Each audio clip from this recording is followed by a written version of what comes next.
Hey gang, AV here. Welcome to my review of the Hiya Toys Exquisite Mini AvP Alien vs. Predator Grid Alien. Here he is in the packaging. As you can see, he is a window boxed figure. With the figure and some of his accessories visible there in the window, we have a motif of the aliens on this side, an alien and a predator on that side. Product shot down there at the bottom. Warning, choking hazard, don't eat anything in this box, must be 15 years or older to play with this toy, blah blah blah. AvP Alien vs. Predator. There's an alien right there on that side, Predator right there on that side, AvP Alien vs. Predator. On the back, we have some legal stuff, as well as two other product shots of the figure inside. But without further ado, let's open him up and see how cool he is. The box was taped closed. I've cut the tape, removed the figure previous to review, just so I could heat up all of his joints with a hairdryer prior to posing him. This is something that I say ad nauseum with these figures, but I have to say it every video. You guys have to heat them up before you play with them. They will break out of packaging if you're not careful, so you have to use a hairdryer. There was an insert card with the packaging, and I have actually used this as a background in some of my photos. I like it. I really like this image a lot. It fits perfectly like a set like this, where you can stick it in the background like down a hallway, and it kind of looks like it's opening up into this chamber. Very cool, very cool. Out of all the inserts I've gotten with the AvP, or I'm sorry, with the Hiya Toys figures, that one is the one that's impressed me the most. So anyway, figure is inside this two-part tray. Just take the top part off, gain access to everything inside. We're gonna remove the figure and then have a look at his accessories first, namely his hands. I've said it before and I'll say it again with other figures. He doesn't really have grasping hands. He doesn't hold on to anything. He just has a relaxed claw and a reaching claw. And the alternate hands are basically the reaching claws. As you can see, he's got 4 fingers, which is different than some of the other aliens that we've looked at. Namely, the one big chap from the first Alien movie had 6 fingers, I believe. The Aliens movies had 3. This guy's got 4. No painted detail on these. It's just molded plastic. It's a little rubbery, as you can see, which is cool. Nothing wrong with that. He's got a right and a left one of those. He also has a figure stand, which has some nice rust, grime, paint wash over it, as well as a little silver to make the edges pop. Very cool. You notice it has these notches here. They are used with these H-shaped brackets right here. Sorry, I'm discombobulated. There we go. Which fit in these notches, and you can use it to connect it to other bases to make a floor, kind of like I've done like right here, as you can see. Pretty cool, good stuff. I'm a big fan of that. I'm a very huge fan of that, as a matter of fact. So, without further ado, let's get to the figure himself. Now, as you can see, he has a very nice grid pattern on there. This guy is more or less the same sculpt, I believe, as the Alien Warrior from Alien vs. Predators line. This is just the unique character because he has the grid pattern on him. And when I rub my finger on it, I can feel the texture of the paint, but I'm not sure if it's carved in or not. Yeah, actually, it is carved in. All right. So these are unique part. Well, at least the head is. You can feel the texture in the head. I believe it's just painted on the arms, though. Feels like it might be carved into the shoulders here, which is cool. That means they used unique parts for that. That's great.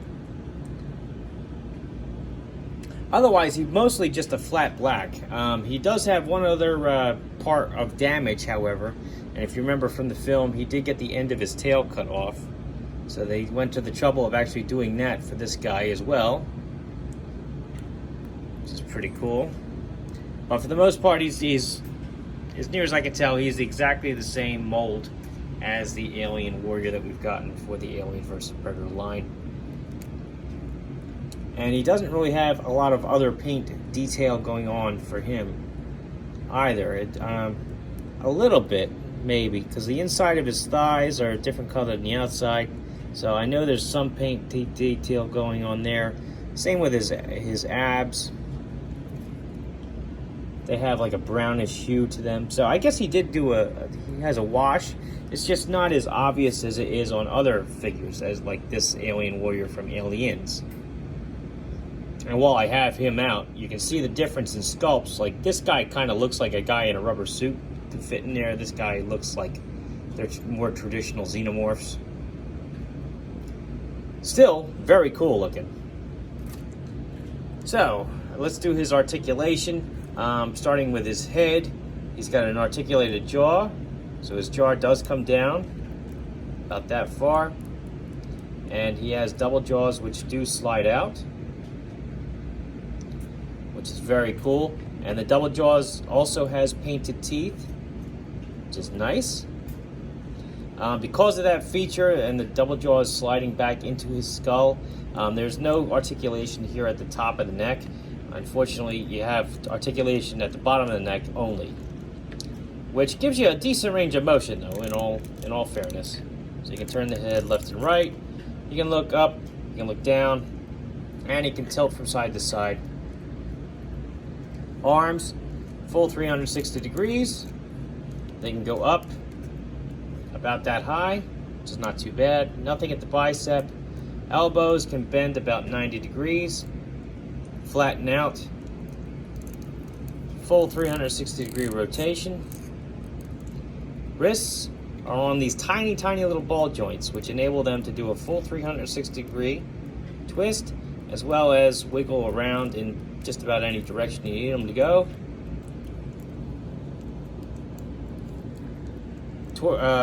Abdomen, he's got some wiggle room right there. Go left and right. He can go forward slightly. He can go back slightly. And yes, he can twist here as well. Hips, he does have drop down hips. Kick his legs up about that high, but they go off to the side, as you can see. Back that far. I mean, you can do a full 360 with his leg. So there's that. Can't really do a split. I mean, he has a wide stance about that far, but that's it because of the shape of his upper thighs. They hinder his motion. Double jointed knees. You can kick his heel back about that far, and that's with both joints. So bear that in mind. Ankles, he has the rocker joint instead of the more traditional twist.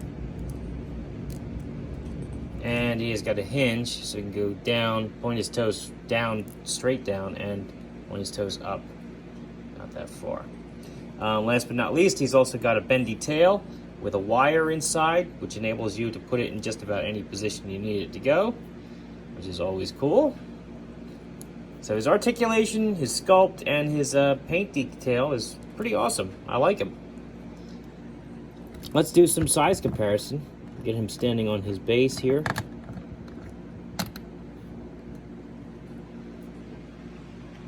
We'll start off with Luke Skywalker, Vintage Collection line.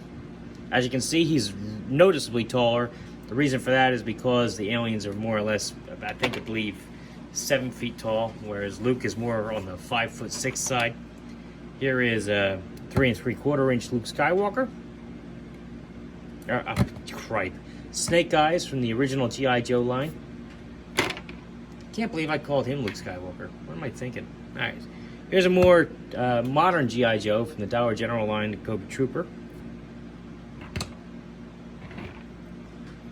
Boss Fight Studio Blank, who stands right at 4 inches tall. Marvel Universe Captain America. And last but not least, Master Chief, who stands right about the same height, give or take. So all in all, I think he's a cool figure. I'm happy to add him to the collection. He is a memorable character from the movie, for sure. If you've never seen Alien vs. Predator, you probably should. Then you'd recognize this guy right away. I like the attention to detail that they put into him. The sculpt is really, really nice. Just like all the other Aliens figures, they spared no minute detail on these things. I mean, they look like they jumped right off the screen. The paint apps are nice. The articulation is nice. The overall sculpt is great. I love the fact that they have bendy tails. You know, just great figures all around. The only drawback to these is that you have to use a hair dryer when you first get it, just to heat everything up and loosen up the plastic so that you can free up those joints before they so they don't break on you. That's the only drawback to these things. I really enjoy them. I love adding them to my collection. So anyhow, this has been AV. This has been my review of the Alien vs. Predator Grid Alien from Hiya Toys. If you like this video, check out my channel. You'll see a whole bunch of other 1/18 scale content, figures, vehicles, accessories, you name it, from all different types of toy lines. If you like what you see there, then please subscribe. And as always, thanks for watching.